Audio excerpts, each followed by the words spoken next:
This is Story Recapped. Today, I'm going to explain a fantasy horror film called Wishmaster. Spoilers ahead. Watch out and take care. During the creation of the universe, two kinds of supernatural life forms were brought into existence. Angels emerged from the light while destructive creatures known as jinns rose out of the fire. The jinns are trapped in the void between the worlds. When someone wakes them, they are obliged to grant that person 3 wishes. After granting the 3rd wish, the legion of jinn can break free from the void and sow chaos and destruction upon the earth. In 1127 AD, a Persian emperor asks a jinn to show him things that will astonish him. The jinn obliges by using his powers to disfigure and injure the emperor's guests. A man asks the emperor's sorcerer, Zoroaster, for help, but the wizard can only watch in horror as the man's skeleton breaks out of his skin and attacks another guest. The jinn urges the emperor to use his 3rd wish to bring things back to normal, but Zoroaster warns the emperor that it will allow the jinn to open the gateway between the worlds to free his brethren. As the jinn demonstrates his powers, Zoroaster brandishes a fire opal and utters a spell to pull the jinn into the gem. Centuries later, in America, Raymond Beaumont visits a port to oversee the arrival of the ancient statue of the Persian deity called Ahura Mazda. His assistant, Ed Finney, berates the crane operator, Mickey Torelli, on how he's handling the crate. Torelli, who's been drinking on the job, accidentally spills his drink on the crane's control panel, causing the crate to drop on Finney. As the other workers sift through the debris, a man finds the fire opal and steals it. The fire opal soon ends up in the hands of a pawn shop owner, who takes the jewel to Regal auctioneers for an appraisal. Meanwhile, Alexandra Amberson, the best appraiser at the auction house, plays tennis with her best friend Josh. After the game, Josh asks Alexandra out on a date, but she's afraid that it might end badly. As they part ways, Josh tells Alexandra to think about his proposal. When Alexandra inspects the fire opal, she's astounded by the gem's size and unique qualities. She assures her boss, Nick, that it will fetch a high price at an auction. As she continues inspecting the fire opal, she breathes on the gem and rubs it on her shirt, inadvertently awakening the jinn. She's distracted by a deep voice in the room, but she proceeds with the examination when the voice stops. When she looks at the gem under a microscope, Alexandra sees something moving inside, so she decides to take it to Josh to run more tests. Alexandra leaves the gem with Josh because she has to coach a girls' basketball team. During a friendly game, Alexandra calls for a timeout and advises the girls to practice stillness of mind to help them shoot the ball. As Josh runs spectral analysis on the fire opal, it divides itself into 4 parts and causes an explosion in the lab. The hideous jinn appears and crawls towards Josh, who sustains severe injuries. He offers to ease Josh's suffering, and all he has to do is ask. After Josh agrees, he screams in agony as the jinn steals his life essence. Alexandra gets a vision of Josh's predicament while she attempts to call him on the phone. She can only cry as she sees Josh die slowly while the jinn's body transforms into something more human. The jinn still doesn't look like a human after the transformation, but now he can stand up and walk. Before leaving the lab, the jinn takes the shattered pieces of the fire opal. When Alexandra arrives, she's distraught to see Josh in a body bag. Detective Nathanson asks her what Josh was working on, so she tells him that he was analyzing a gem for her. Somewhere in the city, a homeless man waits outside a pharmacy to ask customers for spare change. The pharmacist comes out of the store to scold him, so the homeless man angrily yells out his wish that the pharmacist dies in horrible ways. The jinn hears him and asks the man if he's willing to lose his soul to make his wish come true. The man says he'll trade his soul for far less and tells the jinn that he wishes the pharmacist would die of cancer. Inside the store, the pharmacist suddenly collapses and lumps start appearing on his skin. Alexandra sees the incident in her mind while Nathanson is questioning her. After the pharmacist dies, the jinn asks the homeless man if he was worth his soul. The man runs away in terror upon seeing the jinn's face. As Alexandra broods over Josh's death at home, her sister, Shannon, assures her that it wasn't her fault. Alexandra insists that she had something to do with it because there was something strange with the fire opal. Shannon offers to contact Alexandra's psychiatrist because she thinks Alexandra is imagining things the way that she used to after failing to save their parents from a fire. Shannon fears that her sister will have the same nightmares she had that time, so she points out that Alexandra saved her from the fire, and it wasn't her fault that she couldn't save her parents as well. Alexandra contends that the things she's experiencing now are nothing like the last time, so she vows to find out what really happened to Josh.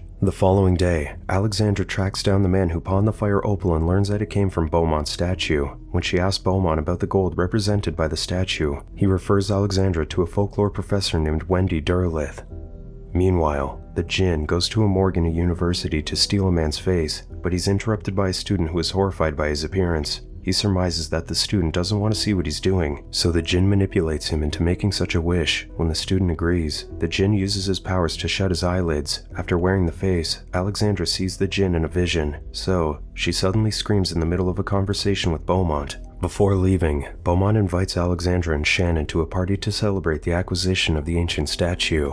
Later, Alexandra meets with Derleth to ask her about the fire opal. The professor tells her that a genie was imprisoned inside the jewel, but it's not like the genie depicted in movies. The Arabians regard this genie as something to be feared. At that exact moment, the Djinn visits a clothing store to buy a suit. When he pays for the clothes, he entices the woman to wish to keep herself beautiful forever. The woman turns into a mannequin when she makes the wish. Derleth notes that the Djinn are obliged to grant 3 wishes to the person who wakes them, but their true goal is to conquer Earth. She warns that the Djinn are more powerful than humans can imagine, and they're very malevolent. Soon, the Djinn visits Nathanson at the police station to ask for Alexandra's address. During their conversation, the Djinn notices Nathanson looking at a suspect being interrogated by another officer. He expresses his wish that the suspect would commit murder when there are eyewitnesses, so the Djinn makes it come true. The suspect suddenly grabs a gun from an officer and shoots 2 detectives. When Nathanson and the other cops are subduing the man, the Djinn looks inside a folder on Nathanson's table and finds Alexandra's business card. When Nathanson notices him, the Djinn gives the suspect the strength to resist the cops trying to subdue him. The suspect pulls off the jaw of an officer before the cops manage to kill him.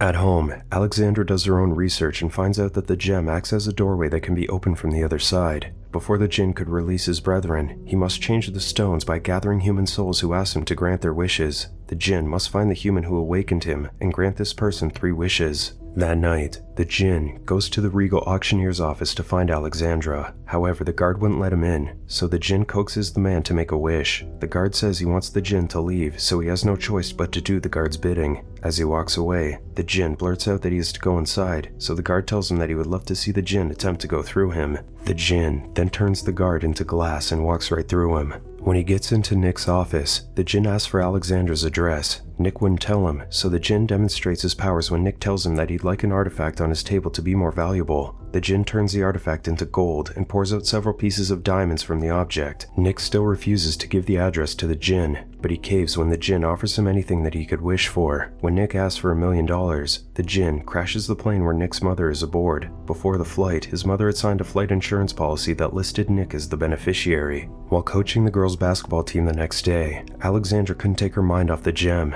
so she borrows Shannon's phone to call Derleth. When she returns it to Shannon, the Djinn borrows the phone and redials the number Alexandra called. After he returns the phone, Alexandra sees the Djinn in the crowd, but he disappears when one of the players blocks her view. When Alexandra gets home, Nathanson calls her to warn her that a man is looking for her. The call is interrupted when the Djinn starts claiming the souls of everyone who made a wish. Alexandra screams in anguish upon seeing it happening in a vision. As soon as it's over, she receives a call from the Djinn, who tells her that only she can set the souls free. Alexandra visits Derleth's apartment to tell her that the Djinn is after her and the gem has been charged with people's souls. She asks Derleth what she could do, but the professor notes that all the spells and the sorcerers that could deal with the Djinn are long gone because they now live in the age of reason. Alexandra realizes that she'll have to rely on herself, but Derleth scoffs at her and notes that she can't possibly prevail against the powerful Djinn who had existed before time.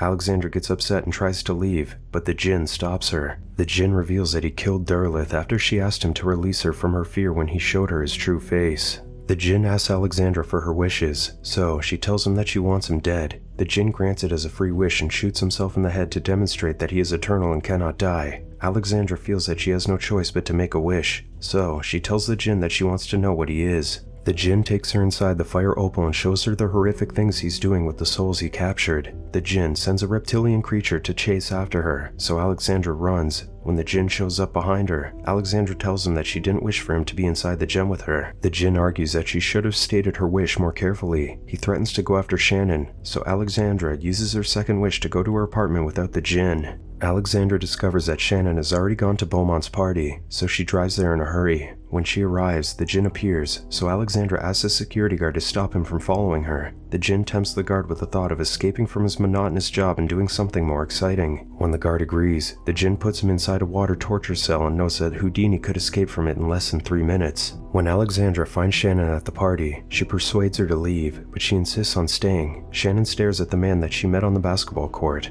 She points her toward the direction of the Djinn, who has already introduced himself to Beaumont. When she turns around, Shannon has left, so Alexandra tries going after her. The Djinn tells Beaumont that he once attended a party that was so rambunctious that it was remembered for centuries. Beaumont says that he'd love to host such a party, so the Djinn uses his powers to cause mayhem just as he did centuries ago in Persia. The Djinn brings art pieces and other inanimate objects to life so that they can kill the guests. He shows his true face to Beaumont, who runs away in sheer terror. The Djinn notices Alexandra chasing after Shannon, so he distracts her by setting several guests on fire. When the Djinn catches up to Alexandra, he tells her that she can stop the chaos by wishing it all away. Still, Alexandra refuses to make her third wish. The Djinn is running out of patience, so Alexandra laughs at him, knowing that he can't kill her. The Djinn notes that he doesn't have to kill Alexandra, because he only has to make her wish that she's dead. Alexandra runs when one of Beaumont's statues comes to life and attacks her. When she comes across Beaumont in the hallway, she asks him if he's seen Shannon, but he starts to choke before he can answer. A monstrous creature emerges from Beaumont's mouth and grabs Alexandra's foot with its tentacle. She breaks an antique vase and stabs the tentacle with a shard.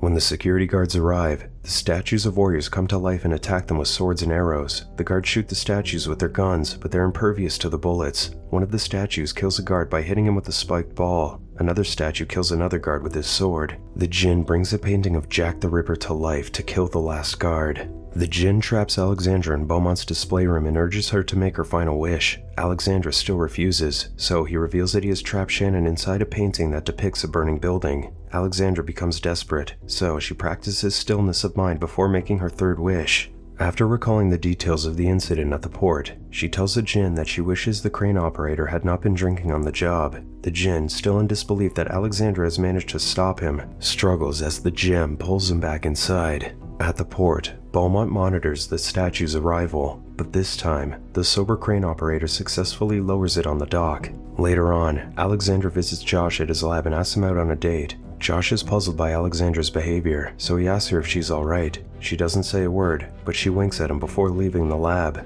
Inside Beaumont's house, the statue of Ahura Mazda has been placed where he intended to display it. Inside the gem, the Djinn sits on its throne, contemplating his next move. Subscribe to watch more videos like this. Turn on notifications. And leave a like, it really helps the channel out. Thank you for watching.